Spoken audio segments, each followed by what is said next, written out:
Welcome once more to Little Bytham, an update. A DVD of this layout first appeared in BRM late in 2010, but in the intervening 5 years a considerable amount more has been done, as I hope you'll see in this presentation. It is a model of a section of the East Coast Mainline, in fact probably the most famous section, because through here in 1938 Mallard was almost breaking the world speed record. Just a few miles further south she actually broke it. It's a depiction of the site in the summer of 1958. Anyway, enough of my waffle. First of all, thanks to Tom and Simon, who are my best boy and key grip, or whatever twaddle one calls these filmmakers, Cecil B. DeMille and etc. Thanks to them for doing all this today, but as I say, enough of me, and let's see some trains moving. Thank you. This great main line, the prototype, had a wide variety of trains, empty minerals, full minerals, stopping passengers, and the real trains just going by. Well, let that go. Entirely realistic. But the Up Express behind the A1 is the morning talisman.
The line also saw some long-distance, fast-fitted freights. The V2 is heading the King's Cross to Niddry, that's in Scotland, fully fitted freight. And I have a smaller train set, the Midland and Great Northern, and the K2 is on an excursion from Nottingham to deepest, darkest Fenland. And the B16-3, York's B16-3, is on the Dringhouses to Fern Park, fully fitted.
Though Little Bytham is my property in law, it really is the work of some highly talented modellers. My friends from Wolverhampton. I won't mention them all by name, they know who they are, but thank you ever so much, guys.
I was very fortunate in being able to have Norman Solomon build and lay all my track. He really is the top of the game in that respect. I wired most of it because, well, two reasons really. I'm not rich enough, not that Norman's that expensive, but he's at the top of the tree, and also if anything went wrong I need to be able to fix it.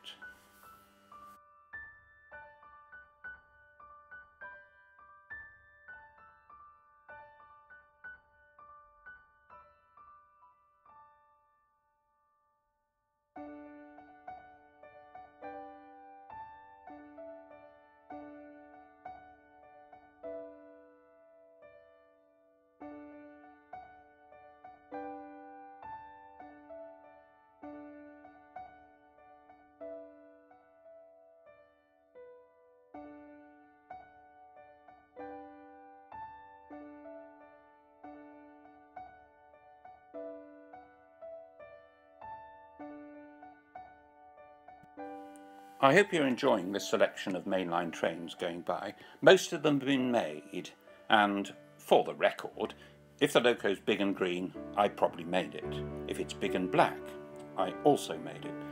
If it's small and black, chances are I made or modified that. I've also built most of the passenger rolling stock, although I'm very fortunate to have one or two of Tony Geary's pieces running on here. Freight stock, I abdicate all responsibility apart from one or two wobbly wagons which you'll see passing by in the trains.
In between the passage of the long-distance expresses and long-distance freights, there were two pickups, one up, one down daily.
The down one had to cross all the running lines and find a path between those long-distance expresses and freights.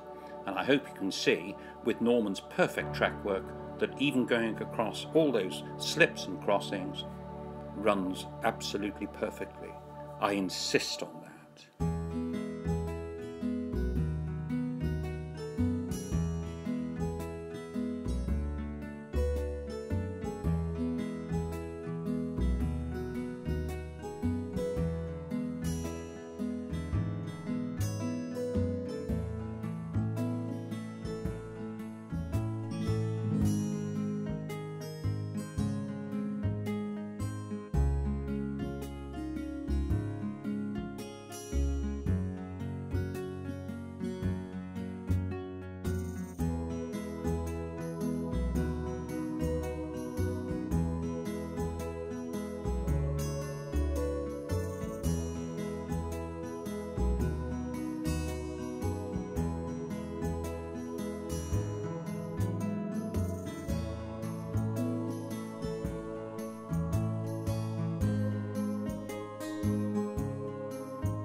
I hope you can see that the large locomotives, particularly those painted green, look very, very nice indeed. And that's down principally to one man, my good friend Ian Rathbone, who's painted 90% of my kit-built Pacifics, V2s and what have you. Top of the tree, that chap. Thanks.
The buildings are all the work of Ian Wilson, a very dear friend, ex of Prototype Models, and in return I built him locomotives.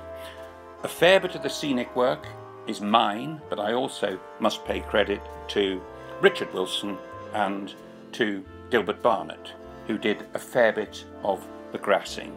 And any wagons you see sort of sticking around in sidings or looking rather down at heel and worn, thanks to Rob Davey. He really is the master at distressing wagons.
One of the things I insist upon, well, I try to, is perfect running, and also fully working signals. I'm lucky that the signals were made by Mick Nicholson and Graham Nicholas, and Graham also installed all the operating mechanisms.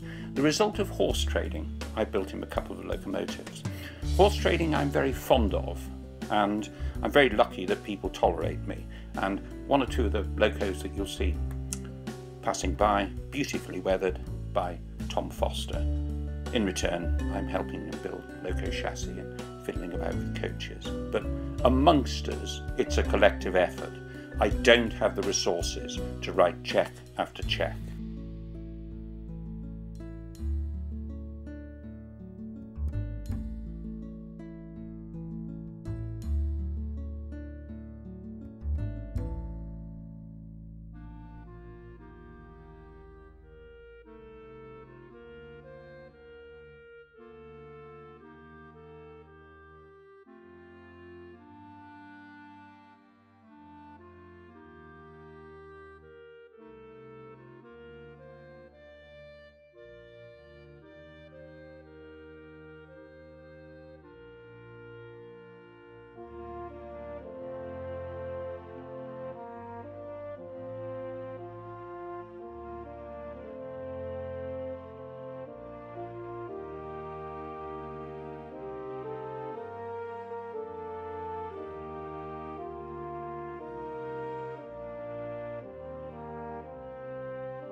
One way of getting more trains is to have kickback sidings, extensions, dead-end sidings to the fiddle yard.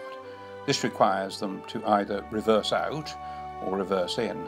Once again, absolute priority given to perfect running. So an express, a down express, reverses out, then goes through the scenic section and goes back to its home. Similarly, an up express reverses out, goes onto the fast lines through the scenic section and back into its home. No derailments.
even though I've got between 30 and 40 trains, that's nowhere near enough to actually replicate what would have passed through here a day in the summer of 1958. So I hope you'll forgive many of the trains appearing more than once. It just is pragmatism, really. But there are plenty of locomotives, so I hope it doesn't spoil the enjoyment too much.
Midland Great Northern is really a self-contained little model railway. I say little, it's 12 feet by 4.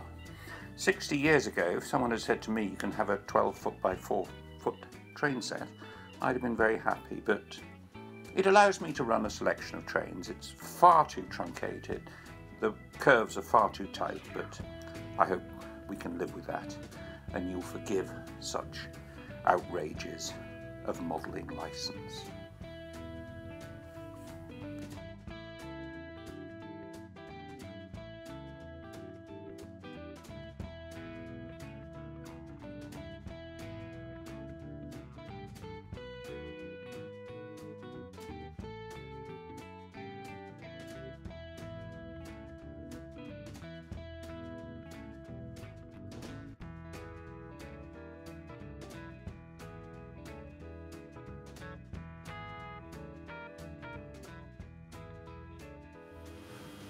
I hope you enjoyed this presentation on Little Bytham.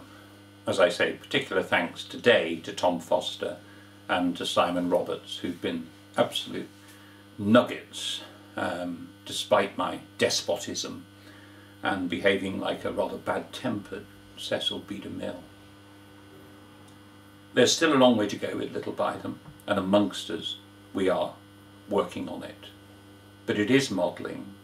I hope you can see that. Yes, some of the stuff is more recent RTR, but it is stuff we've made amongst us, modelling, and that's what this great hobby means to me. But thank you ever so much for watching.